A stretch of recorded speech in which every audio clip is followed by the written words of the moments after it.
Hey, welcome back to an early morning edition of Under the Hood Part 2. So this is the Demusea $79 Amazon Telecaster. Blue burst for my grandson. If you saw the unboxing, you've already heard the story, and if you watched the Under the Hood Part 1 videos, then you know that I've got some challenges with this particular guitar. The primary challenge is I had a really weird situation on the 11th fret, and just candidly, I was in the process of discerning, and still am, whether or not I'm going to be sending this guitar back or whether or not I'm going to tackle that repair. Really appreciate those of you who made comments. Particularly Two Bike Mike and others who've commented about that repair and the level of work that repair would take. So anyway, man, got up this morning super early and was thinking about the guitar and thought, well, man, I need to do some sound samples, if nothing else. I actually did one yesterday, man, but my dog, last night, my dog started barking, and you could, it was chaos, man. So, hey, in the spirit of trying to give you the best that I can offer anyway, I figured, well, okay, man, maybe I can just tune this thing up and play it and create some sound demos for you. Unfortunately, stock as is before I really do anything. Again, it did play, all the electronics function. My wife thought it sounded cool. Of course, my wife's not a guitar player, and she loves me, so there you go. And she loves my grandson. She loves his color for him, so things were working out. Well, anyway, man, what had happened was, in the process of tuning it up, stretching the strings, tuning it up, these strings, of course, that come on these budget guitars, as you know, are not ideal to start with, and so, yeah, man, I broke a string. And then I thought, well, goodness gracious, man, what am I going to do now? Because if I send a guitar back, I don't want to send it back, with a broken string, man. That's not the way I live life. And so, anyway, so I thought what I would do is I'd just make a list and go through. And again, I don't know that I'm going to keep the guitar, okay? But I did want to point out just some project pieces here for those of you who are considering a $79, $100, $129 guitar, whatever, sub $200 guitar. You'll always need to do your own evaluation for what needs to be done, okay? But there's a couple things that I would point out about this guitar in the hopes of being helpful for those of you who are considering this particular brand, the Demusea $79 Telecaster on Amazon, and whether or not you could get it to your player preferences. So a couple things I just wanted to note about this particular guitar. One of the things about this guitar is that the bridge plate screws are very short. Those of you who were on the channel and you've seen the Fojill FFTL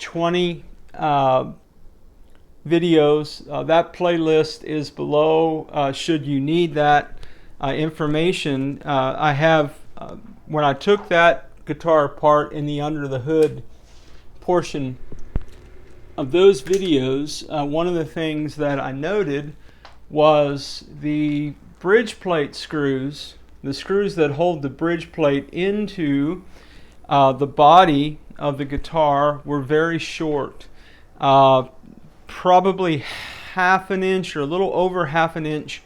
And really, man, ideally for me, and based on conversations I've had, bridge plate screws need to be at least an inch long, if not an inch and a quarter or so. It really depends on the thickness of the body of the guitar. This particular guitar,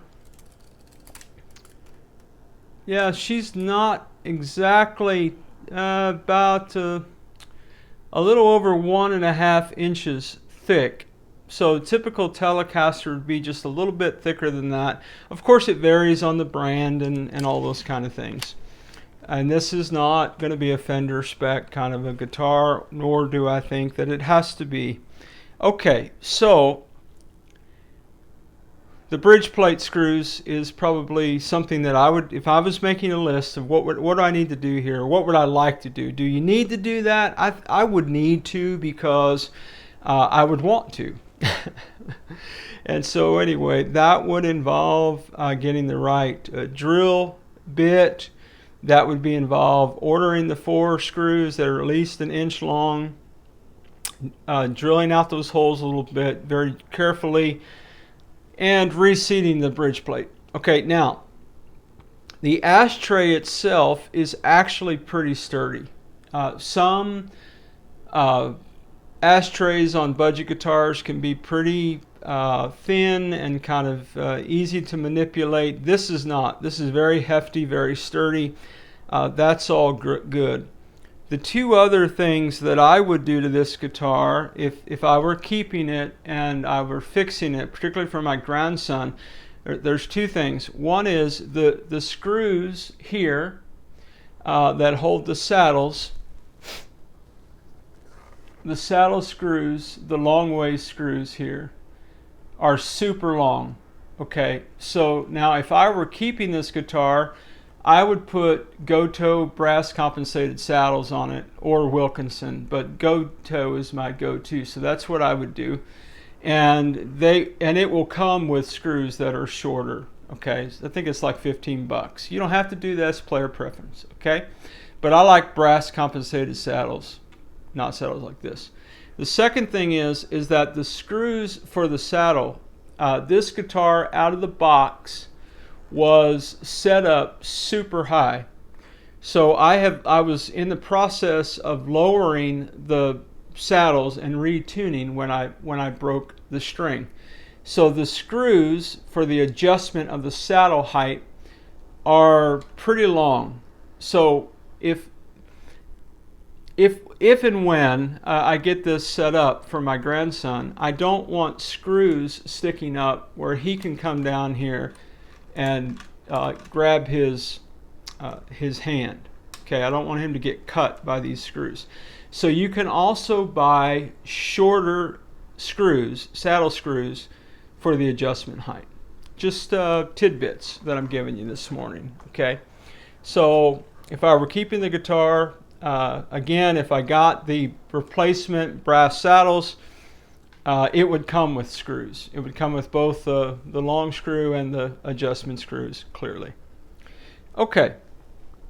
Now, I also took the time to do a quick fret rocker situation, and I found several. This is my fret rocker that I use for initial evaluations anyway. And so the fret rocker indicated that I had, a few high frets. Really wasn't horrible.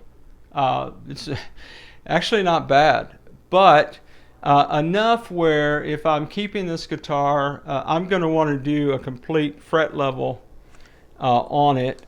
And after you do the fret leveling, of course, then you'd have to crown, and then you'd want to polish.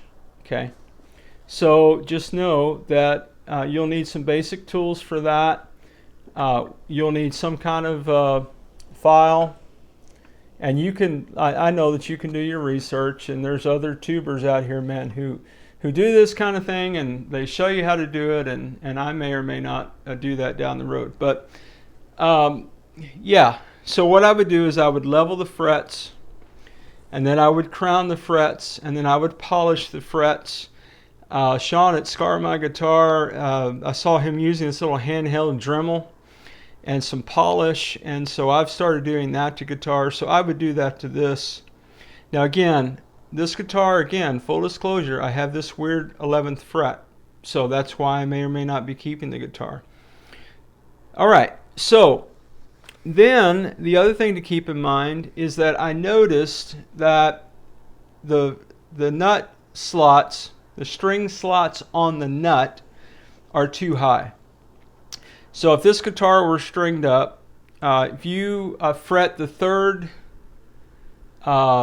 string, the third fret on the low E string, for example, you shouldn't have a lot of play between the string and the first fret. And if you have too much play, that's going to make it very hard for my grandson to press down and to fret a note. Okay, and it also may jack up intonation. So bear that in mind as you think through these kind of projects. You're going to want to evaluate, and then if you find that your nut is too high and it's hard to push the strings down, then you're going to need some kind of nut file, and you can do everything from Music Nomad, Diamond files. You can do the Stu Mac thing if you want to, if you're loaded and got cash to spare on this kind of thing. There's all kind of different people on the tubes that can help you do that and evaluate what kind of tools you need. And listen, man, when I got started doing this, there were a couple guys I watched, and anything they used I bought. And I have to tell the truth and shame the devil, because that's how I roll. I have a desk full of tools that I don't use because they didn't work as well for me as they worked for them, and that's all good, man. So don't just buy stuff because, even if I said, man, this is the greatest screwdriver in the world, well, don't run out and buy whatever this is just because Ted says so, man. Find stuff that works for you, man. You do you in all things, okay? So I would need to I would address this nut. I would absolutely replace these string guides. These old metal string guides, man, I don't know anybody who digs those. They don't have a lot of lubrication. It just creates friction for your guitar string, and that may have been why I broke string this morning, although I'm not going to blame the guitar. I'm going to blame me for that. So the other thing, tuners.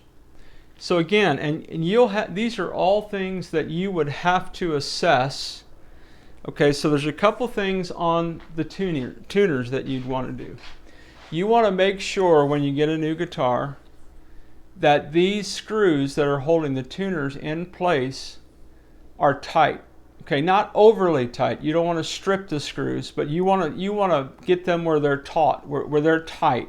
Okay. The other thing that you want to make sure is tight are these screws. Okay, the screws that are in the tuning machine heads. So you'll have to hold the tuner down and see if that screw needs to be tighter. Again, do not over tighten anything on your guitar. That's how you strip things. Okay, personal experience. All right, the second or the third item to be addressed on the tuners would be the nuts. Okay, the nuts that's over the washer of the tuning machine head that's in the headstock. Okay, so I've got that's usually a 10 mil socket wrench is what I use. And what I did do at some point back is I went out and got just a cheap 10 mil long socket, because some of these tuning machine heads are longer than others, and so this is what I typically use. Okay, now there's a couple of things I mentioned in the previous videos about how to oil tuning machine heads. I won't redo that here. You could find that in the playlist for Under the Hood part 1. But that said, even with everything tight, I still have a lot of play in these tuners. Okay, now the only way to know if these tuners are good and will last my grandson as long as he plays this guitar, or at least until he comes back to old Poppy and says, "Hey Poppy, man, love the guitar, bro, but can we upgrade my tuners? They seem a little weird." Absolutely, grandson, let's do that. So all that to say, man, I would really want to spend the time. Folks, take the time with the instruments and the stock parts that you get. If it feels good in your hands, if it sounds good in your ears, if you want to pick it up and play it and everything functions, you got for you got a good guitar. Okay, you don't think you have to upgrade everything, but you might want to. And I've already mentioned that if I were keeping the guitar, I know what I would do. I would copper shield the cavities of the body of the guitar. You could find those on other projects in my playlist in the description of this video if you want to see the finished product of some of that. And I would swap out the pots and the switch. I covered that already, so I won't get into that again. So yeah, man, so where I am with the Demusea today is I really don't know if I'm sending this back, but the truth is I broke a string. So that means, yep, I got to put new strings on this bad boy. This is just how I live my life, okay? I really believe that everything that I touch should be better because I touched it. Now that doesn't mean that I'm a great guitar technician, and it doesn't mean that I'm the savior of the world or anything like that. It just means, man, you know, let's say I decide to return this guitar. I want the next person who buys this guitar, even if it's a return from Amazon, I want them to have strings, man. I don't want to send Amazon some guitar back that's got 5 strings on it. That's just not how I roll, okay? So I already cleaned up the fretboard, got some of the grime off of it. When I use my fret rocker, you can see these frets. I don't know if they're just super soft or my fret rocker is sharper on the edges than it needs to be, but you can see little indentations where I've little imperfections. So again, even if I return this guitar, which I more than likely will, because I don't know that I really want to tackle the 11th fret. There's a lot of board missing there. I will more than likely tape the neck, tape over the guitar, and I will polish these frets. I may even have to sand a couple down. And I will polish the frets, and then I will, after I take the tape off, I'll treat the board again. Well, I haven't treated it yet, I just cleaned it, but I will treat the board. I'll put the strings on. And the other thing I'll do, man, is I do intend to get some sound samples for you. That's a goal that I have. Work is kind of busy. I'm back from vacation, and it's early morning hours, but once my day gets started, it'll be a while before I can get back to any of this, much later tonight. So the point is that I do intend to put strings on it. I do intend to address anything that I have added to things that people might not like, which is the frets not looking pristine. So I'll just set the guitar up, man. I will intonate it. I don't know that I'll follow the nut or not. It depends. But yeah, man, even if I return this old $79 Amazon guitar, man, I'm going to do everything I can to it before I send it back, that the next person who buys this from Amazon will have at least a guitar that's set up, man, and it'll still have the 11th fret deal. I can't in good conscience attempt to fix that and then send it in, man. That's not how I live. So yeah, man, hey, well, I got to shift gears and move on to other things, but wherever you are in your guitar journeys, man, I pray you're having a great ride, and rock on with your bad selves, and I'll catch you all a little bit down the road.